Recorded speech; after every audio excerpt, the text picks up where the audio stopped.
Nossas saudações cordiais. Estamos aqui de retorno para o canal Lições de Amor, nesse quadro que visa estudar as obras pelo Espírito Amélia Rodrigues. E hoje nós estamos encerrando a obra Luz do Mundo, a segunda obra que nós estudamos aqui no canal. O primeiro estudo completo de Primícias do Reino já está disponível. E hoje então nós falaremos do capítulo 25, que é o último capítulo de Luz do Mundo, intitulado A Cura Real. Esse capítulo, ele destoa um pouco de todos os outros, porque pela primeira vez Amélia Rodrigues não faz nenhuma citação ao texto evangélico, mas ela narra uma belíssima história, que nós aqui então vamos começar a fazer os nossos comentários, entre Miriam e Lavínia. Miriam é cristã de coração, ela acreditava nos ensinamentos do Cristo e buscava viver os ensinos, conheceu paralítica e teve com Jesus pleiteando a sua cura. Ela mora na casa de Lavínia, que é romana, provavelmente fazia parte do patriciado romano e que, como nós sabemos, segundo as tradições romanas, cultuava muitos deuses, né? O politeísmo. E não, neste caso especificamente, ela não simpatizava muito com a fé cristã. Então, Amélia Rodrigues narra um diálogo íntimo entre as duas. E ela vai dizer que em um determinado momento, Miriam vai falar o seguinte a Lavínia: os cristãos são incapazes de desordens ou desrespeito de qualquer natureza. Eles amam a verdade e obedecem às leis, colaborando eficazmente pelo bem geral. E só aqui a gente já consegue extrair algumas lições, porque enquanto Miriam faz essas narrativas, nós que nos colocamos no lugar de cristãos, cristãos espíritas, cabe aqui o questionamento da gente refletir se efetivamente a gente já consegue viver na prática esses postulados e se a gente pode se considerar efetivamente aqueles que não somos incapazes de desordem, aqueles que fazemos ou pelo menos nos esforçamos em fazer a caridade em todas as circunstâncias, aqueles que estamos mais preocupados com a verdade e não com as nossas vaidades, aqueles que colaboramos pelo bem geral e não para que o nosso desejo seja sempre atendido. E aí Miriam vai continuar dizendo: mesmo quando consideram os governos arbitrários ou injustos, mantêm a mansuetude e porfiam na esperança, ainda que expoliados ou perseguidos. E aqui eu me lembrei da história Paulo e Estevão pelo Espírito Emmanuel, porque logo no primeiro capítulo, né, nas primeiras páginas, quando ele vai apresentar a família de Jochedebe, junto com Gesiel e Abigail, Jochedebe ele é expoliado pelo então questor Licínio Minúcio e ele decide reaver os seus bens, né? E por conta dessa desobediência à consulta feita por Gesiel ao texto de Provérbios, não rejeiteis o corretivo do Senhor, ele acaba sofrendo e amargando, ele e Gesiel, penas muito excruciantes.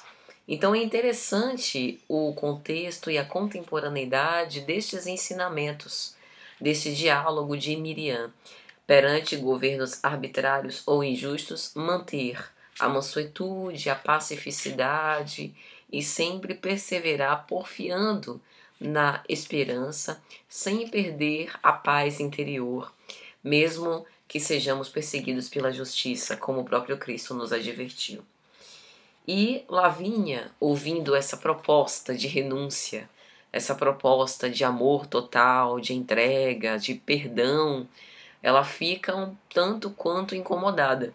Porque, de fato, a lição mais difícil, a lição do perdão, difícil para todos nós, às vezes é até incompreendida, né? E aí ela vai responder o seguinte: certamente que a sua famigerada doutrina, nascida de um malfeitor que foi justiçado numa cruz, estimula-te. E até certo ponto compreendo as tuas simpatias, considerando as afinidades decorrentes da tua raça e dos teus costumes. No entanto, és uma mulher inteligente, verdadeira diva da música, do canto e, por que não dizê-lo, uma eleita dos deuses, se não fosse. Então aqui claramente uma ridicularização e até uma humilhação por conta da fé que Miriam esposava. Mas Miriam, em momento algum, se afeta ou fica magoada ou responde, né, de uma forma atravessada, tentando reagir violentamente em relação a isso. Simplesmente ela ouve e mantém a serenidade imperturbável e vai dizer: se assim vos pareço, gostaria de dizer-vos que Jesus me fascina. E aí ela começa a narrar a própria história. Desde muito moça, sendo paralítica, resolve buscar o Cristo, porque passava-se de boca a ouvido a notícia de que ele curava paralíticos, fazia cegos voltarem a ver. E então ela vai, na juventude, querendo ter os seus sonhos de volta, a oportunidade de, na sua convicção, ser verdadeiramente feliz, e o suplica. E ela vai narrar que ele docemente, olhando para ela, lhe pergunta: que queres que eu te faça, minha filha? E ela, logicamente, responde: que eu volte a andar, Senhor. E aí, Amélia vai dizer: fitou-me demoradamente, dizendo a Miriam. E depois Jesus redarguiu: andar não é o mais importante na vida como tu supões. Dar-te-ei muito mais. Vá em paz. E continuou paralítica. E aí ela vai expor para Lavínia que por muito tempo ela se questionou aquela atitude do Senhor. Ele, tendo condições de curá-la, não fez. Curá-la da paralisia física. Mas aí ela vai dizer: foi somente a lição do tempo que me fez compreendê-lo. À medida que se passavam os meses e os anos, aqueles beneficiários das suas mãos e da sua compaixão voltaram a enfermar, e alguns morreram. Mas eu continuava paralítica. Todavia, paulatinamente fui sendo possuída por incomparável paz, dominada por uma inexplicável alegria de viver. E foi assim que eu tive a minha vida transformada. Passei a amar Jesus. Eu estava curada, não do corpo, mas da alma, que é muito mais importante. Quem conhece Jesus pertence-lhe, entregando-lhe a vida desde então para que ele a dirija. Uma compreensão dessas não é fácil de encontrar. Muitos de nós queremos a cura quando a cura representa nos livrar das consequências indesejáveis da enfermidade. Queremos que o médico receite um medicamento que nos deixe sem esses sintomas que nos incomodam. Queremos que um psiquiatra, um gastroenterologista, um cardiologista nos livre daquela doença que nos deixa atados numa cama ou presos a uma necessidade de tratamento. Queremos tratamentos rápidos, tratamentos milagrosos que devolvam a nossa saúde. Mas quantos de nós efetivamente nos colocamos engajados para a construção desse mundo íntimo regenerador, para a construção de novos hábitos mais saudáveis?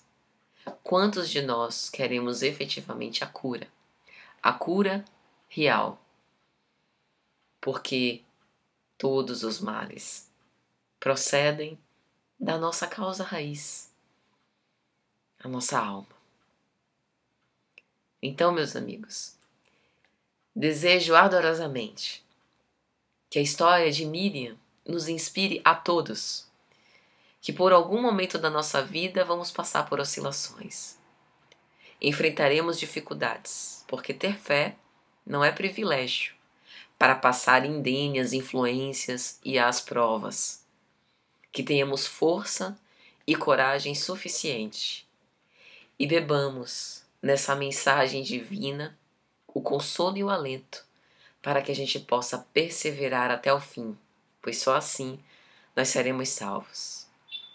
Aquele que detém essas claridades luminosas veio ao mundo e fulgurou como a luz mais indescritível que podemos imaginar. A luz ainda está entre nós, mas somos nós que devemos permitir que ela espraie, adentre e invada os nossos corações, aclarando as nossas sombras. Que Jesus, que é a luz do mundo, nos abençoe e nos ilumine hoje e sempre. E até a próxima obra, se Ele consentir.